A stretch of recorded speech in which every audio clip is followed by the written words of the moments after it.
They say a movie theater is the safest place to escape reality. But what if something follows you into the dark? From empty auditoriums where seats move on their own, to projection rooms where long-dead staff are still working. These haunted theaters around the world hold secrets that refuse to stay silent. Tonight, you'll hear 6 true stories from haunted movie theaters. And after this, you may never sit in the dark the same way again. My name is Ethan Cole. For 11 months, I was the night janitor at the Orpheum Theater in downtown Los Angeles. I took the job because I needed the solitude. My life had become loud, a messy divorce, the constant drone of creditors, the well-meaning but suffocating pity of friends. I craved silence, a space where the only demands came from a checklist and a set of keys. The Orpheum, with its cavernous, empty halls and ghosts of glamour past, seemed like the perfect sanctuary. I thought I was signing up to sweep popcorn and mop up spilled soda. I had no idea I was being hired to be the sole audience for a show that had never ended. The Orpheum isn't just a building, it's a cathedral of dreams. Built in 1926, its French Baroque interior is an explosion of gold leaf marble and plush red velvet. The ceiling is a celestial masterpiece, a dome from which a chandelier hangs like a frozen starburst. By day, it's a landmark, a stop for tour buses and architecture enthusiasts. But by night, when the last of the stagehands have gone and the heavy doors are bolted shut, it transforms. The silence in a place that size isn't empty. It's heavy, thick with the echoes of every laugh, every gasp, every thunderous applause it has ever held. My shift started at 11 p.m. The first few weeks were exactly the kind of monastic peace I'd been looking for. The work was rhythmic, meditative. I'd start in the grand lobby, polishing the brass railings until they gleamed under the dim glow of the ghost lights. I'd work my way through the mezzanine, the balconies, and finally into the main auditorium itself. The sheer scale of the place when empty is unnerving. Over 2,000 seats, all vacant, all facing the great dark stage as if in silent expectation. The sounds started subtly. Old buildings groan. That's a fact. The weight of a century settles into their bones and they complain about it in the dead of night. I heard the sigh of the HVAC system, the groan of wood expanding and contracting, the distant rumble of the metro far below the city streets. I cataloged these sounds, learned their rhythms, and made peace with them. They were the sounds of the building breathing, and they were my only companions. But then new sounds began to creep in. It started with what I can only describe as a settling. I'd be mopping the lobby floor, and from the auditorium I'd hear the distinct thump creak of a seat folding down. Just one. I'd stop, my heart doing a little two-step against my ribs, and listen. Silence. I'd chalk it up to a faulty spring, make a mental note to check the seats in that section, and carry on. But it would happen again the next night, and the night after that, always from a different section. The upper balcony, the orchestra right. It was as if an unseen patron was trying out different views of the stage. Then came the whispers. I was in the middle of the auditorium, sweeping the long carpeted aisles. The only light was the single bare bulb of the ghost light on the stage, casting long distorted shadows that made the rows of seats look like teeth in a giant mouth. It was around 2 a.m. The city outside was as quiet as it ever gets, and I heard it. A soft, sibilant sound like the rustle of a silk dress. I stopped sweeping and held my breath. It was gone. I told myself it was a mouse in the walls or the wind finding a crack in the old window frames. I was good at lying to myself. I had to be. A week later, the lie fell apart. I was cleaning the small private box seats that flanked the stage, reserved for VIPs. They were opulent little rooms draped in velvet with their own private entrances. As I polished the wood trim in Box A, I heard it again, This time it wasn't a rustle. It was a word. It was faint, airy, but unmistakable. Hello? It was a woman's voice, soft and melodic, but with a strange hollow echo as if spoken down a long tunnel. It came from the box directly across the auditorium. Box B. My blood went cold. I slowly straightened up, my cleaning rag clutched in my hand like a weapon. I stared across the vast, dark expanse at the opposite box. It was a black square of deeper shadow. "Is someone there?" I called out, my voice sounding small and foolish in the immense space. The only reply was the hum of the emergency lights. I stood there for a full 5 minutes, my ears straining, my mind racing. A prank by another staff member? Impossible. I was the only one with keys for the night shift. A homeless person who'd hidden away? I did a full security sweep, my heavy flashlight beam cutting through the darkness, checking every door, every closet, every shadow. The theater was sealed tight. I was alone. The experiences began to escalate, as if my acknowledgement had been an invitation. The whispers were no longer just a single word. They became fragments of conversation. I'd hear a soft laugh from the upper balcony, a hushed shh from the back row. It was like being in a library full of ghosts. I started wearing headphones, blasting music to drown them out, but it felt like a coward's retreat. I couldn't shake the feeling that I was the one intruding, that the theater was theirs and they were merely tolerating me. The true turning point, the night that shattered my carefully constructed denial, was in my 7th month.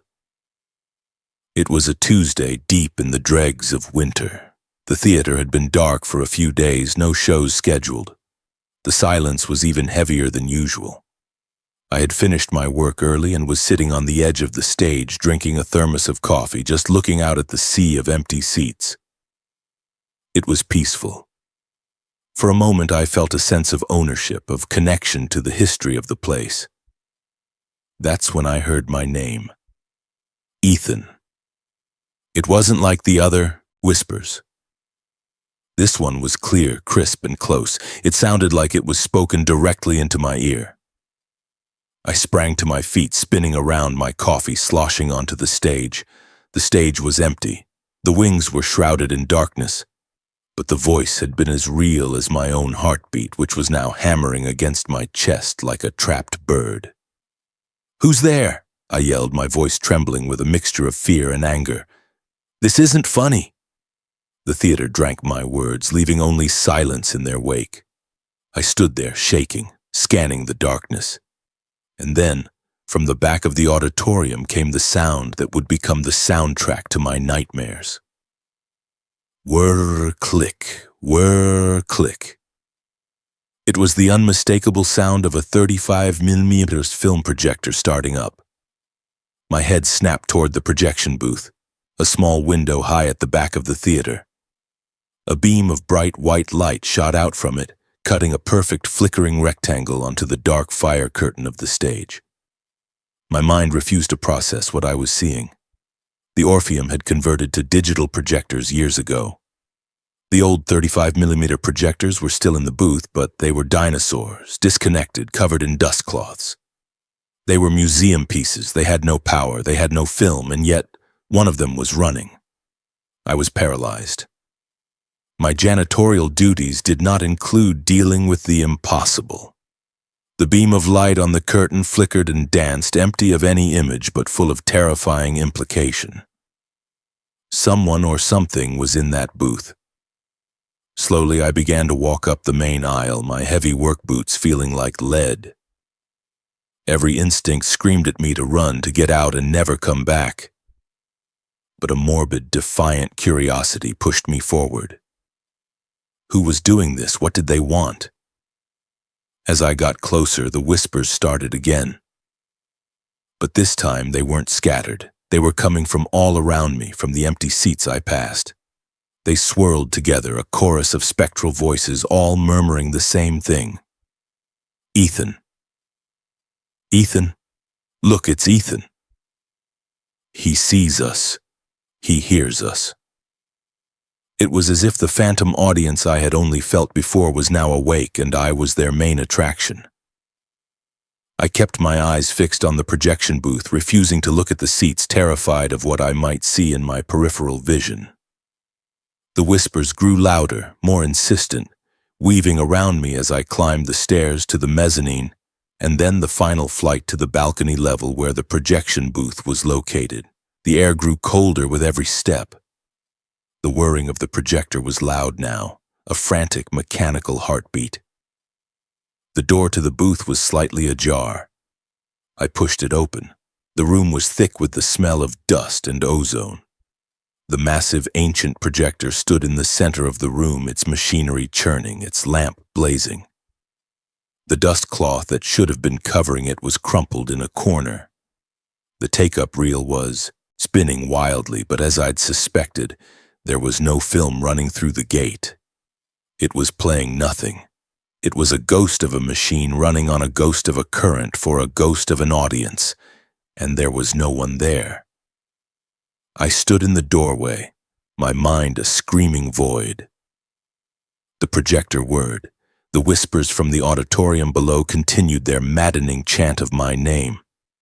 I felt a presence in the booth with me, a cold spot that moved through the air like a draft. I could feel eyes on me, the weight of an unseen gaze. I looked at the empty stool where the projectionist would have sat, and for a fleeting, terrible second I thought I saw an indentation in the dusty cushion. That was it. That was the end of my courage. I didn't walk out. I ran. I scrambled down the stairs, the whispers chasing me, nipping at my heels. I didn't stop to grab my coat or my thermos. I burst through the lobby doors, fumbled with the bolts on the main entrance, and spilled out onto the cold, indifferent pavement of Broadway. The sounds of the city, a distant siren, the hum of traffic, were the most beautiful things I had ever heard. They were real.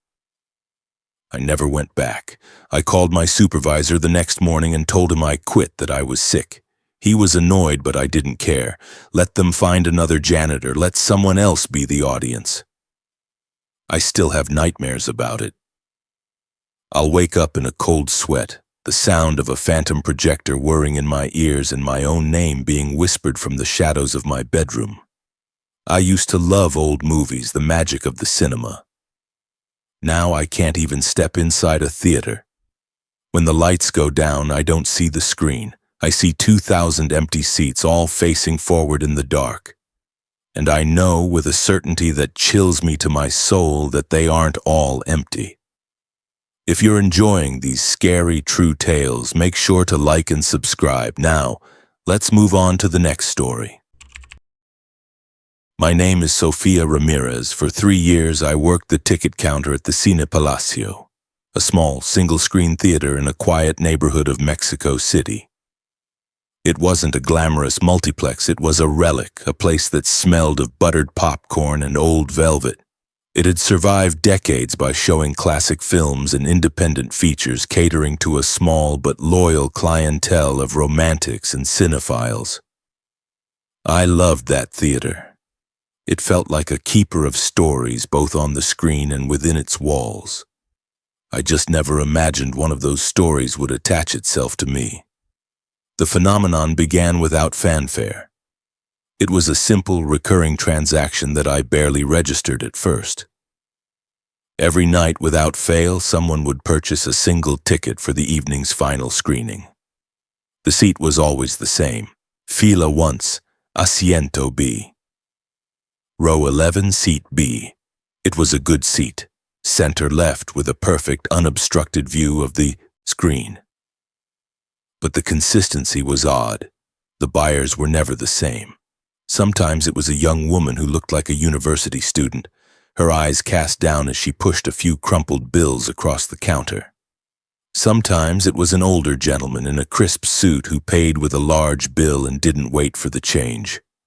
A tourist who spoke broken Spanish. A teenager in a band t-shirt. The faces changed, but the request was always identical.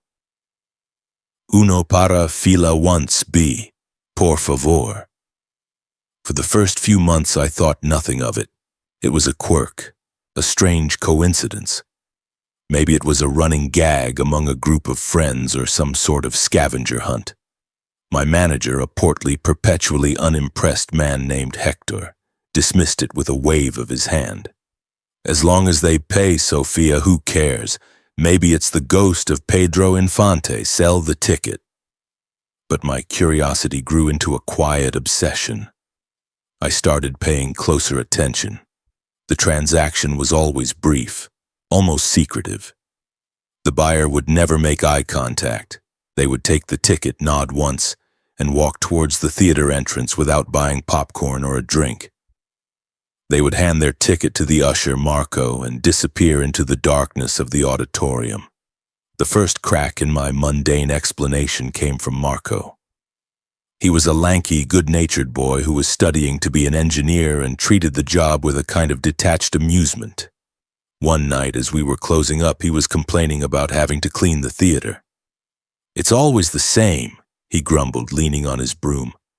"Popcorn everywhere, sticky floors, except for one spot."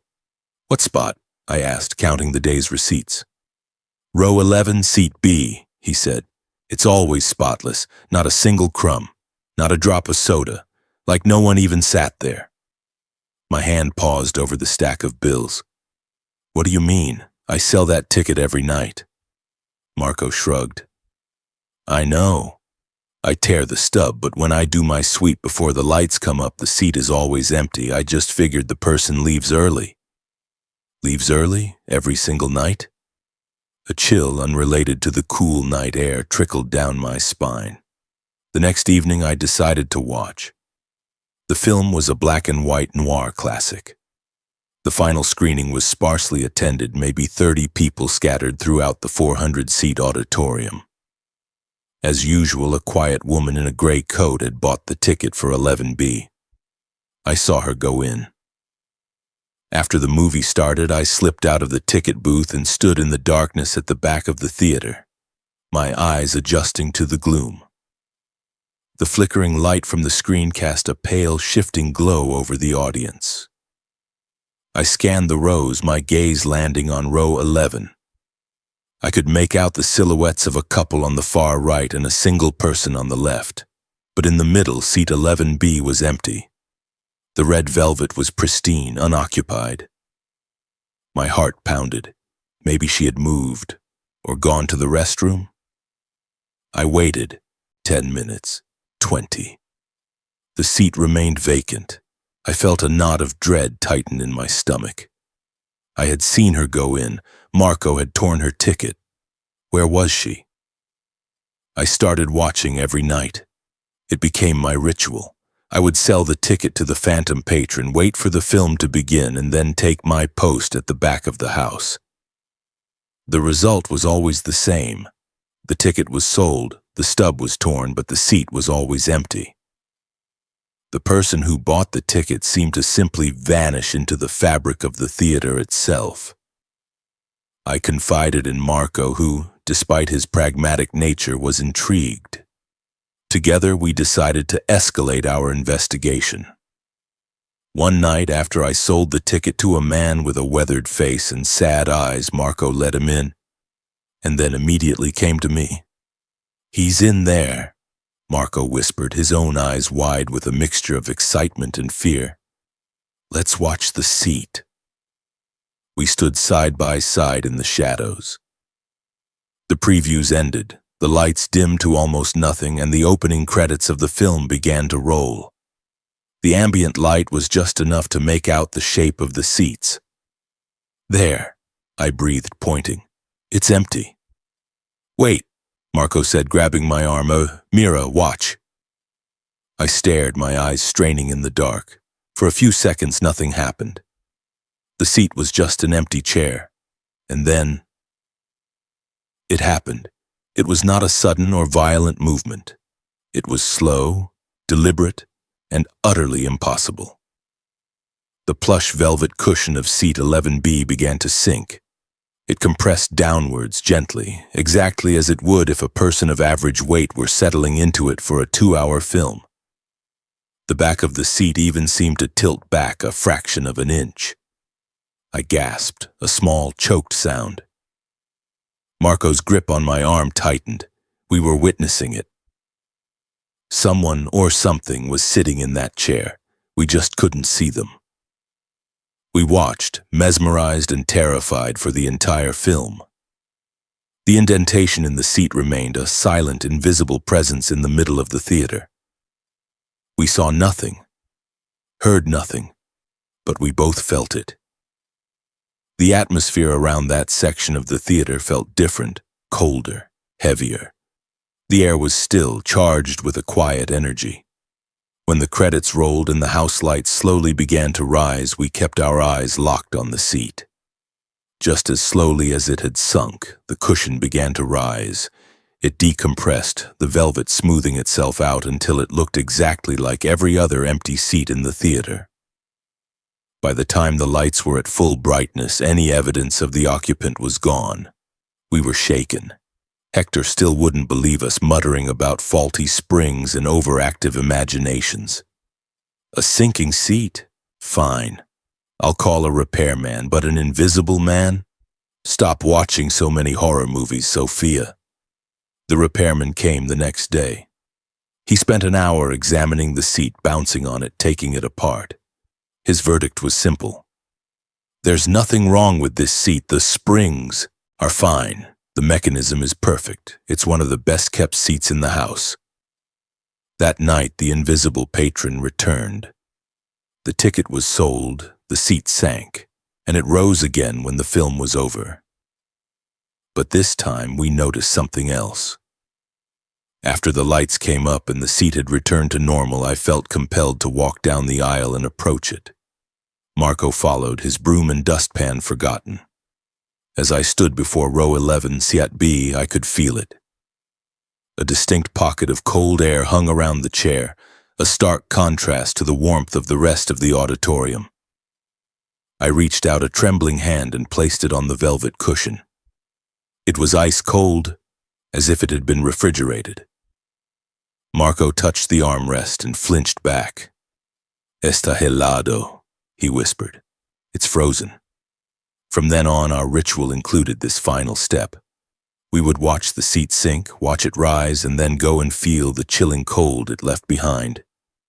We never spoke of it to anyone else. It was our secret, a shared mystery that bound us in a strange, fearful camaraderie. Who was this spectral moviegoer? We started digging into the theater's history, spending our afternoons in the dusty back office, poring over old ledgers and photo albums Hector kept stored in a forgotten filing cabinet.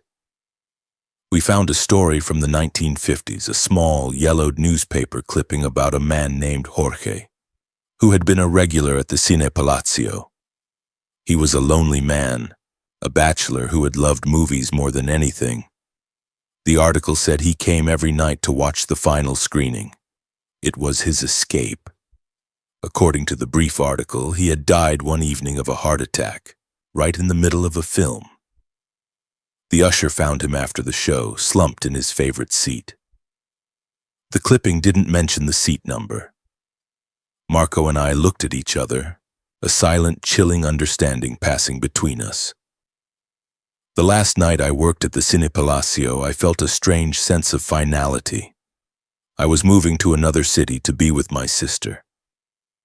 As the time for the final screening approached, I found myself waiting for the nightly transaction with a sense of dread and, oddly, sadness.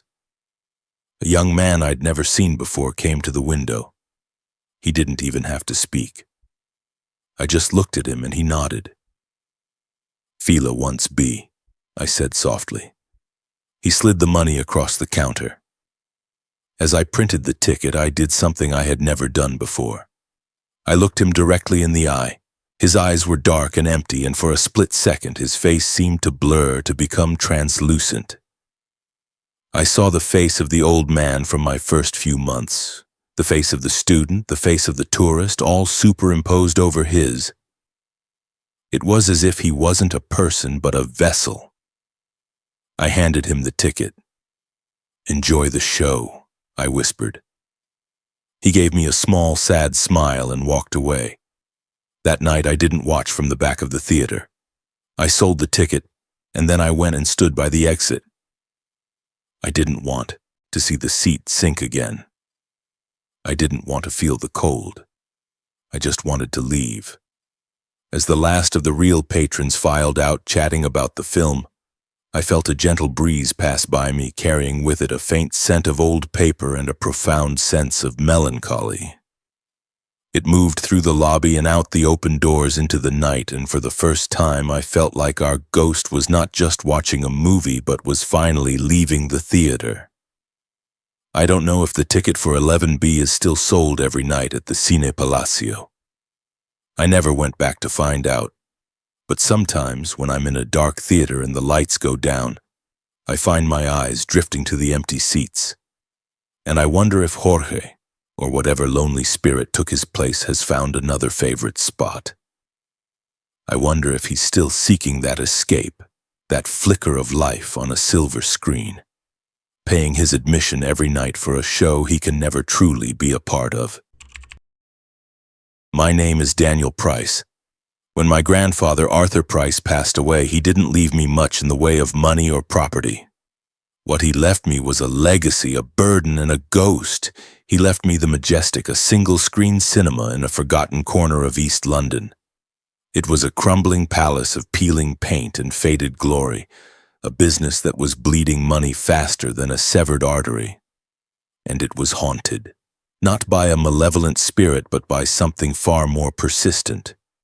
My grandfather's unwavering devotion to his job. Arthur Price was a projectionist. That wasn't just his profession, it was his entire identity. He lived and breathed celluloid. They said he could splice film in the dark by feel alone, that he knew the hum of his projectors better than he knew the sound of his own wife's voice. The Majestic wasn't just his workplace, it was his kingdom. And the projection booth, a cramped, hot, windowless room at the top of the building, was his throne room. He died there in 1962. It was a Saturday night, during the late-night screening of a Hitchcock thriller. The official story is that he had a massive heart attack. The film played on to the end, the automatic take-up reel doing its job perfectly. The audience filed out, none the wiser. It wasn't until the cleaner went to lock up and saw the lights still on in the booth that they found him, slumped over his workbench, a strip of film still clutched in his hand. The coroner put the time of death at approximately 2:17 a.m. I inherited the Majestic 40 years later. It was a financial albatross, a sentimental trap. My father had tried to run it for a while, but he lacked Arthur's passion. By the time it fell to me, it was a relic. We'd had to convert to digital projection years ago just to stay afloat, showing second-run blockbusters to a handful of local kids. The magnificent, monstrous 35mm projectors my grandfather had so loved now stood in the booth, like two sleeping iron giants covered in thick canvas shrouds, unplugged and forgotten. The stories about my grandfather's ghost were a local legend, something the old-timers would talk about over a pint at the pub. They said you could sometimes see a light flickering in the projection booth window long after closing. Ushers who had worked there for years swore they would hear the faint phantom whir of a projector when the theater was empty. I dismissed it all as nostalgic nonsense, the kind of folklore that clings to old buildings like ivy. I had more practical concerns like paying the electricity bill and trying to figure out how to fix the leaky roof. For the first year, my life was a blur of spreadsheets, inventory, and desperate marketing schemes. I was at the cinema from dawn until well after midnight, trying to wrestle the books into the black. I was exhausted, stressed, and running on fumes and cheap coffee. The last thing on my mind was ghosts. The first time it happened, I almost didn't notice. I was in the small, cramped office behind the concession stand, hunched over a pile of invoices. It was late, close to 2 a.m. The building was silent except for the buzz of the old refrigerator and the frantic scratching of my pen. And then faintly from high above me, I heard it. A low mechanical hum, a rhythmic click-clack. I paused, my pen hovering over the paper. It was a sound I hadn't heard in years, but one that was etched into my childhood memories of visiting my grandfather at work. It was the sound of a 35mm projector coming to life. I shook my head, rubbing my tired eyes. I was sleep-deprived, stressed. My mind was playing tricks on me, dredging up sounds from the past. I listened again. Silence. It must have been my imagination. I finished my work and went home, forgetting about it completely. A week later, it happened again. This time, I was locking the front doors for the night. The sound was clearer this time, echoing down from the top floor into the empty lobby. Whir, click, whir, click. It was undeniable. It was the sound of Arthur Price's kingdom waking up. I checked my watch. The glowing digital display read 2:17 a.m. A cold dread, heavy and suffocating, settled over me. The time of his death. The local legends, the stories I had so easily dismissed came rushing back. I stood frozen in the lobby, staring up at the ceiling as if I could see through the plaster and dust to the projection booth above. The sound continued for about a minute, a steady, confident rhythm before sputtering to a halt, then silence.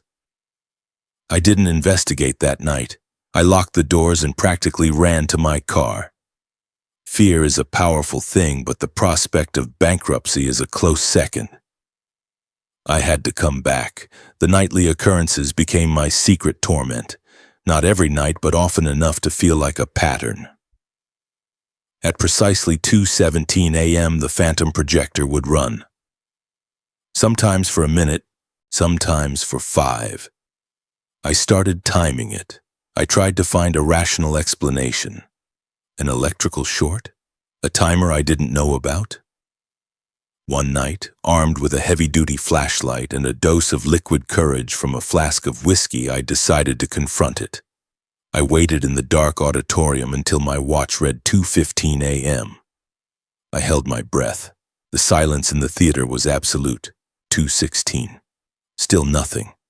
I began to feel foolish, a grown man sitting in the dark, waiting for a ghost. Then, at 2:17 on the dot, it began. The whirring sound, faint but clear, echoed from the booth. My heart hammered against my ribs, but I forced myself to move. I walked out of the auditorium and began the long climb up the narrow, winding staircase that led to the projection booth. It was a part of the theater the public never saw, a dusty, forgotten artery of the building. With each step, the whirring grew louder. The air grew colder, the kind of deep, penetrating cold that has nothing to do with the weather. The door to the booth was at the top of the landing. It was an old, heavy fire door with a small, square window of reinforced glass. I could see a faint, flickering light from within. My hand trembled as I reached for the handle. I pushed the door open and stepped inside. The room was exactly as I remembered it from my childhood, only coated in a thick layer of grime and dust. The two colossal projectors, the Cayley 8s my grandfather had been so proud of, stood side by side, and one of them, the one on the right, was running. Its motor was humming, its spools were turning, and its powerful lamp was lit, projecting a bright, empty square of light onto the grimy back wall of the booth. The canvas shroud that should have been covering it was neatly folded on the workbench next to it. The machine was immaculate, the metal gleaming as if it had just been polished, a stark contrast to the dusty decay of the rest of the room. I stared, my mind struggling to reconcile what my eyes were seeing. The projector wasn't plugged in. Its thick power cable lay coiled on the floor like a dead snake, inches from the wall socket. It was running on nothing. Memory, willpower. I didn't know. I took a hesitant step into the room. The air was freezing, and it smelled of ozone and something else. Something familiar. Old Spice. It was the aftershave my grandfather had worn every day of his life. The scent was so strong it was like he was standing right next to me. I walked over to the impossible machine. The take-up reel was spinning, but there was no film. It was playing a movie that only existed in its memory or in the memory of its operator. I looked at the projectionist's stool, a simple wooden chair with a worn leather cushion. There was a faint indentation in the dust on the seat, as if someone had just gotten up. I felt a presence in the room with me as distinct and undeniable as a living person. It wasn't menacing or angry. It was just there. It was a feeling of quiet concentration, of a professional at work. It was the feeling of my grandfather, Arthur Price, running his late-night show. I backed out of the room, my mind reeling. I didn't run this time. I walked slowly back down the stairs, the whirring of the projector fading behind me. I felt like I had intruded on something private, a sacred ritual. I never tried to sell the majestic. How could I? It felt like evicting a tenant who had been there longer than I had. I managed to keep the cinema afloat just barely. I started a classic cinema night, showing old black and white films. They were surprisingly popular. I came to an unspoken agreement with my grandfather's ghost. He had his time, and I had mine. I would finish my work and be out of the building by 2 a.m. I would leave him to his work, to his phantom screening at 2:17. Sometimes, as I was leaving, I'd look up at the projection booth window and see that faint, flickering light. And I would smile. They say he died in that room. But I know better. He never left. He's still up there in his kingdom, threading invisible film through an impossible machine. He's still a projectionist. And every night, for an audience of ghosts in an empty theater, the show goes on. My name is Aiko Tanaka. I am, or was, a documentary filmmaker. My passion was for lost places, for the beauty and decay. In Japan, we have a word for this. Mono no aware, the gentle sadness of things, the awareness of their impermanence. I sought out haikyo, ruins, to capture this feeling on camera. Abandoned schools, hospitals, theme parks, places that were once full of life, now silent and returning to nature. I thought I understood the poetry of these places. I was wrong. There is no poetry in what we found at the Asahi Theater. There is only terror. It was the summer of 2019. My small crew, Kenji, my sound operator, and Yui, my assistant, and I were exploring the rural outskirts of Kyoto. We were following a lead from an old local map, a rumor of an abandoned cinema from the post-war boom, a place that had supposedly closed its doors in the late 1960s and been forgotten by time. After a long day of navigating overgrown country roads, we found it. The Asahi Theater was not on any modern map. It was hidden behind a curtain of dense forest, choked by vines and ivy. The facade was surprisingly intact. A beautiful, sad face of faded pastel plaster and rusting kanji that spelled out its name. The sun, a dying star, was painted above the entrance. The front doors were locked fast by rust and time, but Kenji, ever resourceful, found a broken window around the side. We slipped inside one by one into a world preserved in dust.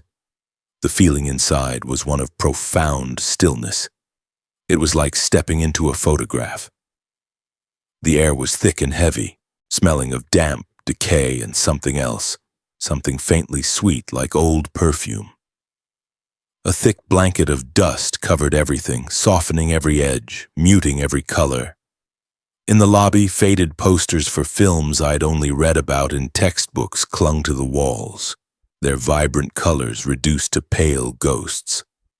A layer of dust on the concession counter was so thick it looked like a fresh fall of gray snow. We moved into the auditorium itself, and all three of us fell silent, struck with awe. It was a perfect time capsule. Rows of velvet seats, their color faded to a dusty rose, faced a screen that was tattered but still standing. The ornate plasterwork on the walls, though cracked and water-stained, still held its intricate beauty. It was the perfect embodiment of mono no aware, a place of dead dreams. We spent the next 4 hours filming. I was meticulous. I wanted to capture every detail. The way the light from our flashlights played across the dust motes dancing in the air. The texture of the peeling paint, the silent, waiting emptiness of the seats. I set up my camera on a tripod for long, slow pans across the auditorium. Kenji recorded the ambient sound, the drip of water somewhere deep in the building, the creak of our own footsteps, and the profound, oppressive silence. Yui took still photographs, her flash momentarily illuminating the decay in stark, brutal detail. Throughout the entire shoot, we felt nothing but a sense of melancholy and discovery. There was no cold spot, no strange noise, no feeling of being watched. If there were spirits there, they were sleeping. We were respectful, quiet intruders in their silent home. When we had enough footage, we packed up our gear and slipped back out into the twilight, leaving the Asahi Theater to its solitude. The terror began 2 days later in the sterile quiet of my editing bay in Tokyo. I had imported all the footage and was doing a first pass, logging the shots. Kenji was with me, syncing his audio files to my video. It was mundane, technical work. I was reviewing a shot I was particularly proud of. A slow 30-second pan from left to right across the empty auditorium, my camera positioned on the stage. The shot was beautiful. The low light gave the rows of dusty seats a soft, mournful quality. "Wait," Kenji said, leaning closer to the monitor. "Go back." I rewound the clip and played it again. "What is it? A lens flare?" "No," he said, his voice hushed. "Look at the seats, in the middle." I peered at the screen. The pan started on the empty left side of the auditorium. As the camera moved towards the center, something seemed off. The shapes of the seats were indistinct, shimmering slightly, as if I were filming through a heat haze. I paused the footage, and my blood ran cold. The seats were not empty, they were filled. Every single one, not with solid people, but with faint, translucent figures. They were like after-images burned onto the film, shimmering outlines of men and women. The men wore hats and simple suits. The women had their hair in the modest pinned-up styles of the 1950s and 60s. They were pale, gray, and utterly silent. An entire audience of ghosts sitting patiently in the dark. "My God," I whispered, my hand flying to my mouth. How did we not see them?" "We couldn't have," Kenji said, his face ashen. "They weren't there, Aiko. I was standing right next to you. The place was empty." We frantically scrubbed through the other footage. Every wide shot of the auditorium showed the same thing. The phantom audience was there, a silent congregation in the decaying theater. The close-up shots of individual seats were empty, but any shot that showed the auditorium as a whole revealed the crowd. It was as if they only existed as a collective. I felt a wave of nausea, but also a filmmaker's thrill. This was impossible. This was incredible. We had captured proof of the paranormal, a ghostly assembly frozen in time. I zoomed in on the image, trying to make out their faces, which were blurry and indistinct. And that's when I saw it, the detail that turned this from a ghostly discovery into a waking nightmare. "Kenji," I said, my voice a strangled whisper. "Where are they looking?" He leaned in again, his breath fogging the screen. In a theater, the audience faces forward. They look at the screen, but this audience wasn't. Their heads were not facing the tattered screen at the front of the room. They were turned. In perfect silent unison, every single figure in every single seat was turned to the side. Their faint, blurry faces were all oriented in the same direction. They were all looking directly at the camera. They were looking at me. A profound, bone-deep terror seized me. The silence of the editing bay suddenly felt charged, heavy. The memory of the theater's stillness was gone, replaced by the horrifying realization that we had been the center of attention. We had walked onto their stage under their silent, collective gaze. They weren't watching a film. They were watching us. We had come to document the theater's decay, but its residents had been documenting our every move. The thought was so violating, so deeply unsettling that I felt an overwhelming urge to destroy the footage, to erase the evidence of their gaze. Kenji must have felt it too. He backed away from the monitor, shaking his head. No! No way! We checked Yui's still photos. The ones taken with a flash were just pictures of an empty, dusty room. But the ones she took without a flash, using a long exposure to capture the ambient light, they showed them. The same silent, watching crowd, their heads turned, their collective focus aimed at the photographer. But it was the audio that broke me. Kenji, with trembling hands, isolated the ambient track he had recorded while I was filming that slow pan. He had intended to capture the sound of silence. He amplified the track, filtering out the low hum of our equipment. At first there was nothing but faint static. Then, as he boosted the gain to its absolute maximum, we heard it. It was not a whisper. It was a sound like thousands of people inhaling at once. A soft, collective intake of breath. A sound of quiet, patient observation. And underneath it, so faint it was almost subliminal, a soft, rhythmic pulsing. A sound like hundreds of silent heartbeats all beating as one. I threw up in the trash can. We deleted the footage. We erased the hard drives, reformatted the memory cards, and burned Yui's prints. We made a pact to never speak of what we saw, to pretend the Asahi Theater was just another empty ruin. But you cannot unsee something like that. You cannot unfeel that gaze. I quit filmmaking. I can't look through a lens anymore without feeling like something on the other side is looking back. I moved to a small apartment in a crowded part of the city, a place with no silence where the noise of the living can hopefully drown out the memory of the dead. But sometimes in the dead of night, when the city finally quiets down, I can still hear it. That soft collective inhale. And I can feel them. Thousands of pale, hollow eyes watching me from a dark, forgotten theater miles away. I was their entertainment. And I have the terrible feeling that for them the show is not over yet. My name is Marcus Bell. I'm a cinephile, a horror junkie, and for a while I was the proprietor of the Orpheon, a single-screen movie house tucked away on a side street just off the madness of Bourbon Street in New Orleans. The Orpheon wasn't one of the grand, opulent picture palaces. It was a grittier affair, a place with a slightly sticky floor and a history as murky as the Mississippi River. I ran a midnight horror series there every weekend, catering to the goths, the tourists looking for a weird thrill, and the true believers like me who thought horror was a religion best practiced in the dark. New Orleans is a city built on stories, and most of them have ghosts in them. The Orpheon was no exception. The legend was that it had been built in the 1930s on the ashes of a grand hotel that had burned to the ground in a mysterious fire. The usual ghost stories clung to the place. Ushers heard their names whispered in empty hallways.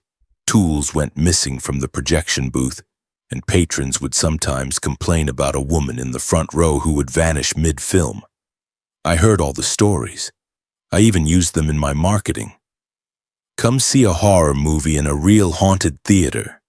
It was all part of the fun, a bit of local color. I never truly believed any of it. For me, the only spirits in the Orpheon were the ones on the screen. My specialty was nitrate film. For those who don't know, nitrate was the standard film stock for the first half of the 20th century.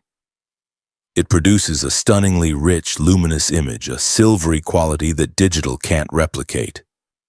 It's also incredibly dangerous. It's chemically similar to gun cotton. It's highly flammable, and once it ignites, it burns with its own oxygen source. You can't put it out with water. It has to burn itself out. Handling it required a special license and a projection booth lined with fireproof material. It was a risk, but for the beauty of that image, I thought it was worth it. The night it happened was a sweltering one in late August.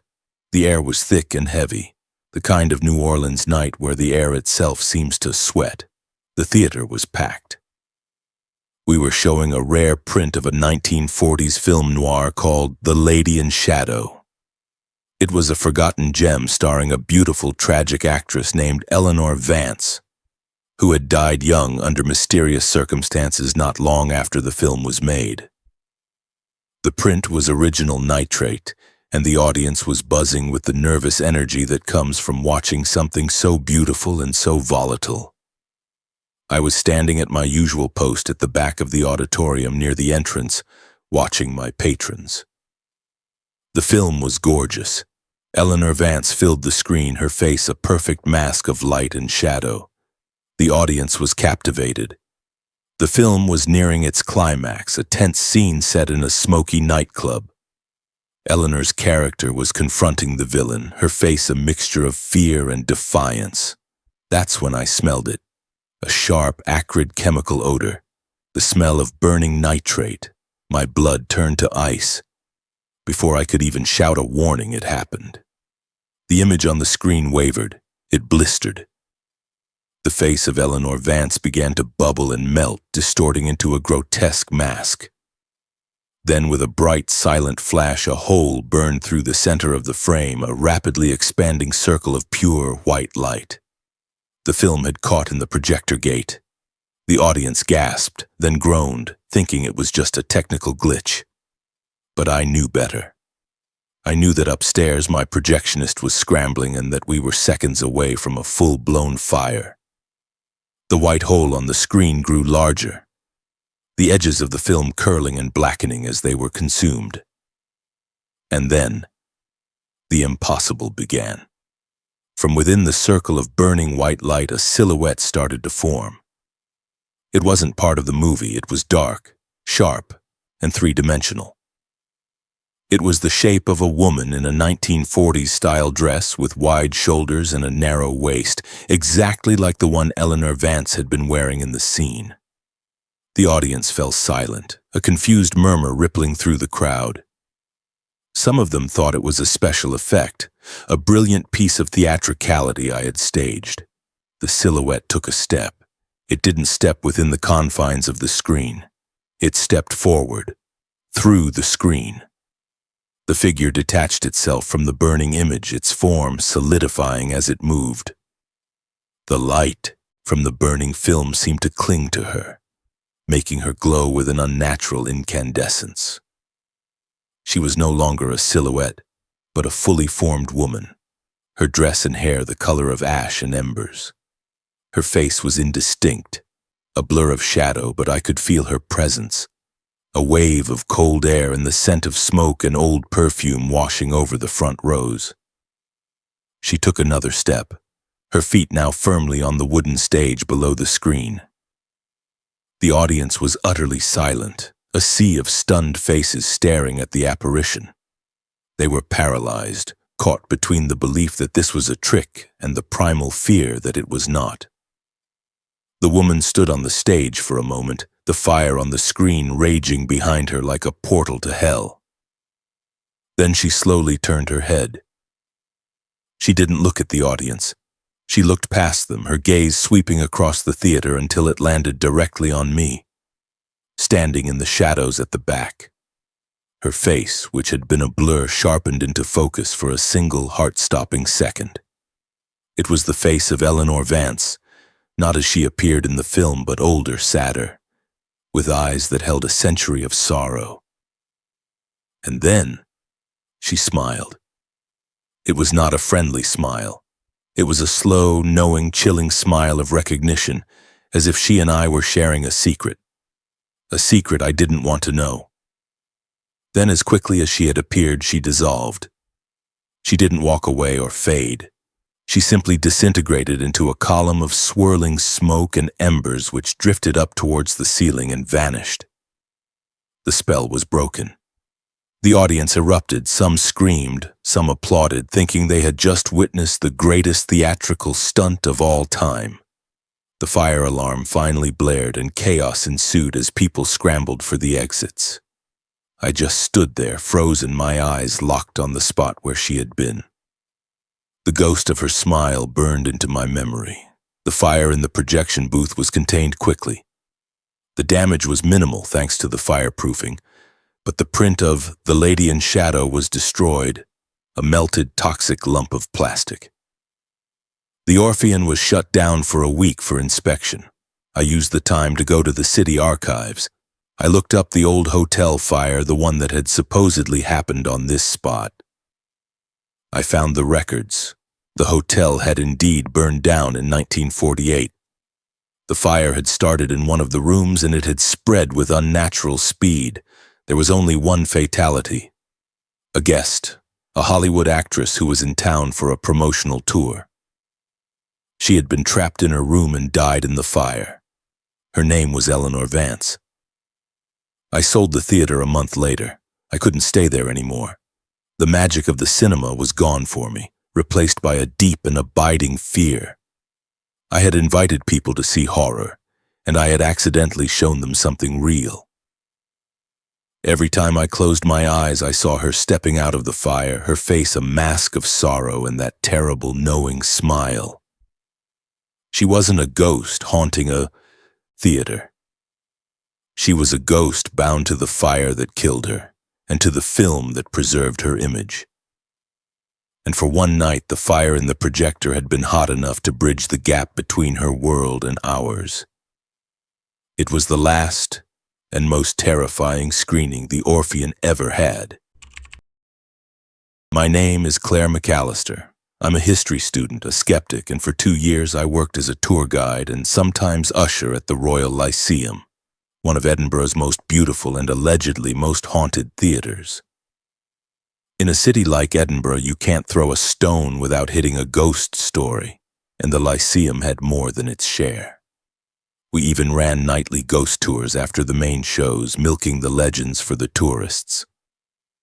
I was the one who would lead them through the darkened halls, pointing out the haunted box and the spot where a shadowy figure was often seen. I'd recite the stories with a theatrical flair, but in my heart, I was a firm non-believer. I thought it was all just history, atmosphere, and the power of suggestion. The main star of our ghost tour was a spirit we called the Blue Lady. The story went that she was a disgraced aristocrat from the 1920s who had been banished from the city after a scandal. Her only solace was the theater. One night she was watching a show from the upper circle when she received word that her lover had been killed in an accident. Overcome with grief, she supposedly vanished from her seat, never to be seen again, leaving behind only a single blue glove. Ever since, people have reported seeing a shimmering blue light or feeling an intense, sorrowful presence in the upper circle. I told her story hundreds of times. I never felt a thing. For me, the chill in the upper circle was just a draft from an old window. The flickering lights were just faulty wiring. I was a woman of facts and evidence, and the supernatural had provided me with none. My conversion from skeptic to believer didn't happen on a spooky ghost tour. It happened on a quiet Tuesday night during a private staff screening. The theater had just installed a new digital sound system, and the technical manager wanted to test it out on the staff. We were watching some loud, mindless action movie, a world away from the usual high drama that graced the Lyceum stage. I wasn't particularly interested in the film. I had been on my feet all day and was exhausted. Instead of sitting with my colleagues in the front stalls, I slipped away to the back of the upper circle, my favorite section. It was empty, quiet, and offered a perfect sweeping view of the auditorium. I found a seat in the last row, kicked off my shoes, and settled in, letting the cacophony of the film wash over me. About halfway through the movie, I was drifting in and out of a light doze. The on-screen explosions were a dull roar in the background. It was in a moment of relative quiet in the film, a tense dialogue scene, that I felt it. A distinct dip in the seat next to me. It was the exact same sensation as when someone sits down beside you. The slight give of the springs, the compression of the velvet cushion, the subtle shift in the shared armrest.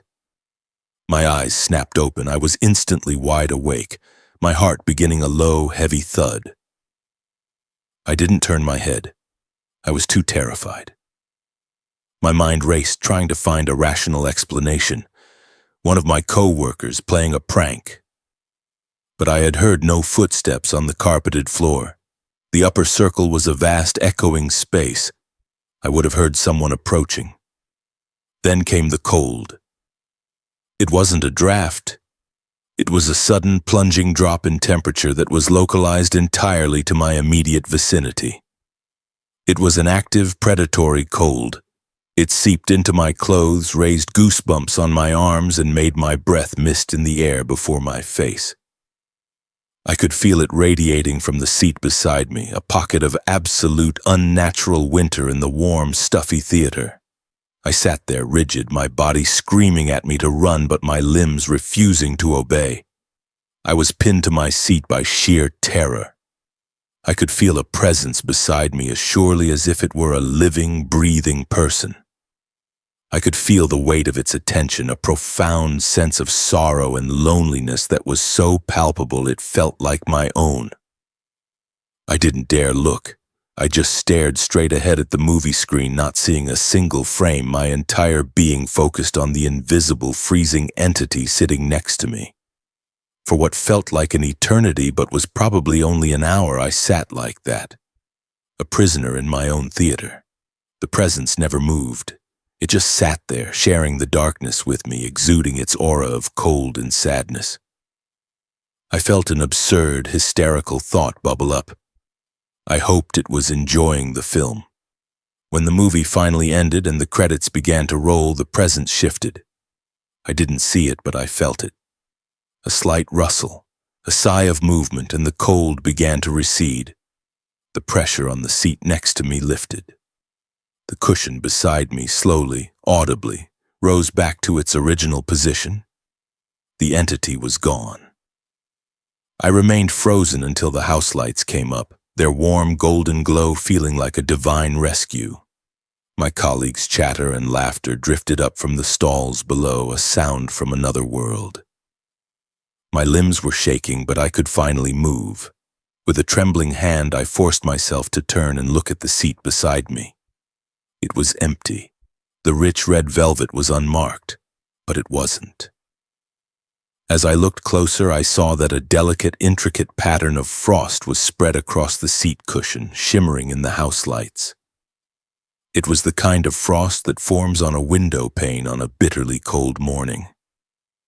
Even as I watched, it was beginning to melt, the velvet darkening as the moisture soaked in.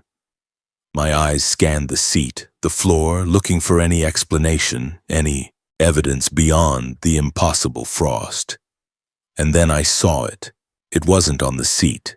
It was in my lap. Resting on the dark fabric of my trousers was a small, rectangular piece of paper. It was old, brittle, and yellowed with age. I picked it up with trembling fingers. It was a ticket stub. The printing was faded in an old-fashioned typeface. It read, Royal Lyceum Theatre. Admit 1, Upper Circle. March 12th, 1924.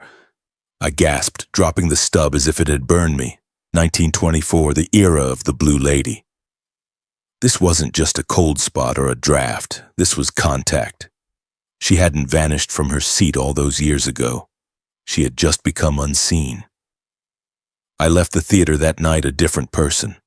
I never led another ghost tour. I couldn't. I couldn't stand in front of a crowd of tourists and spin a fun, spooky yarn about the Blue Lady. Her story wasn't fun or spooky. It was real. It was the story of a woman whose grief was so profound it had anchored her to a theater seat for nearly a century. I had sat with her. I had felt her sorrow. I had felt her cold. And she had left me a ticket, a small, tangible piece of her eternity. A thank you, perhaps, for sharing the dark with her. My skepticism was gone, replaced by a chilling certainty. We are not alone, and sometimes the price of admission is a piece of your soul. If you love scary true stories, hit like and subscribe so you don't miss any creepy tales on this channel. Let me know in the comments which story scared you the most. Thanks for watching.